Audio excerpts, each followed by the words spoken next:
The popular but sadly deceased Pontiac G8 has now been replaced with the Chevy SS, a very American sedan with a very Australian heritage. Featuring a big V8 in the front and power to the rear wheels, this car occupies a very exclusive part of the marketplace. The first thing you notice about the SS when you approach it is how very ordinary it looks. It's really easy to mistake it for a normal Malibu with typical modern Chevy styling. If you want a sleeper, then it's absolutely perfect. Only when you look really close do you notice the little details that show that this is a performance vehicle. First of all, you got the split exhaust, the standard Brembo brakes, the excessive amounts of chrome everywhere, and of course, the savage snarl of that 6.2-liter LS3.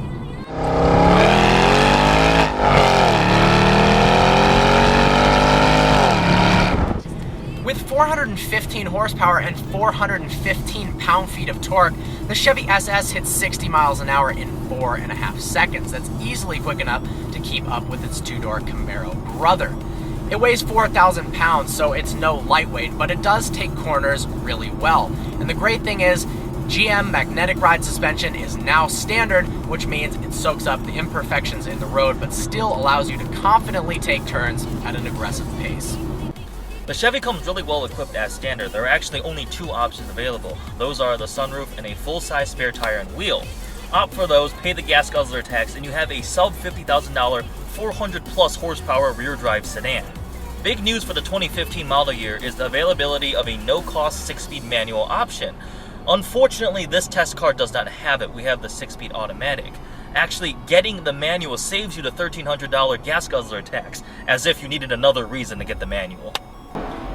This car is meant for enthusiasts, so having exceptional driving dynamics is vital to the success of this car in the marketplace. The steering is electronically assisted, which sometimes can mean it's bad, but honestly, it's direct, it's a lot heavier than I was expecting, and it feels precise. It's not quite as communicative as some hydraulic assisted steering racks are, but I don't have too many complaints in that regard. You've got different modes, Tour, Sport, and Performance, that alter the suspension and the transmission settings to your liking. Overall, the suspension is good in Performance mode. This car rides pretty firm, and the steering is a lot heavier than most cars on the road nowadays, and I appreciate that. One really cool feature the SS shares with your smartphone is it has 4G Lte connectivity and can actually generate a Wi-Fi hotspot. Other high-tech features include the 8-inch touchscreen, heated and ventilated seats, and a heads-up display. This is not just a pure driver's car. It's a practical sedan you can use on a daily basis. You don't even ever have to park it yourself. It can both parallel and perpendicular park itself. Recently, the Chevy SS has been compared a lot to the E39 BMW M5, a car that both me and Eddie are very familiar with. And it's got a lot of similar concepts to it. I wish this specific vehicle was equipped with a manual so we could talk more about that comparison. But in general, front engine, naturally aspirated V8, rear wheel drive, has a manual option. Of course, the E39 M5 only came in a manual. This car is more enthusiast focused than the majority of the cars that are available on the road nowadays. People are going to all-wheel drive for practicality. People are getting rid of manuals completely for fuel economy reasons, and the fact that a lot of Americans just simply don't know how to drive a manual. In terms of driving dynamics, it feels similar, but it doesn't feel identical. This car feels a little bit bigger, it feels meatier. I think the steering wheel is bigger. And it feels a little bit more sluggish, but the suspension setup is similar. It's pretty firm, but it still rides smoothly, and it does feel like this car wants to stretch its legs. The similarities between the SS and the BMWs don't end with the E39 generation. If you think about it, the only big rear-drive V8 sedans that offer 3 pedals are the SS and the BMW 5 and 6 series. Given the fact that the new M5 makes 560 horsepower and costs pretty much $100,000, the similarities end with that, but it's still a really cool fact.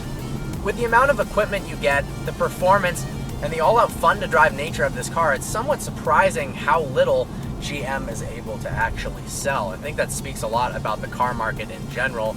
People are focusing more on fuel economy and luxury and less on the enthusiast community and performance. Yep. But honestly, it's a pretty good car for the money. The SS is a unicorn. It's unique. It has no equivalent car anywhere in the marketplace. It's a really big testament to GM's recovery that they can produce such a vehicle. You know, most sedans in this price range are pretty boring. You have to kind of step up to the Hellcat level or the BMW M5 to get something truly intense and riveting. But this car is quite the opposite. You've got magnetic dampers, you've got a Corvette engine, you've got tire smoking power for under $50,000. And I guarantee you, once you drive this car and feel how thrilling and fun it is to drive, you'll say, thanks Obama for saving General Motors. Special thanks to Lafontaine Chevy of Dexter, Michigan for making this review possible. This car is available there now, and you should test drive it. To me, the looks aren't all that thrilling. It's a total sleeper car. If you want something that people don't know has a big V8 under the hood, and that can be a big positive, this is the car for you. Definitely. Thanks for watching. Please subscribe. Look forward to seeing you next video.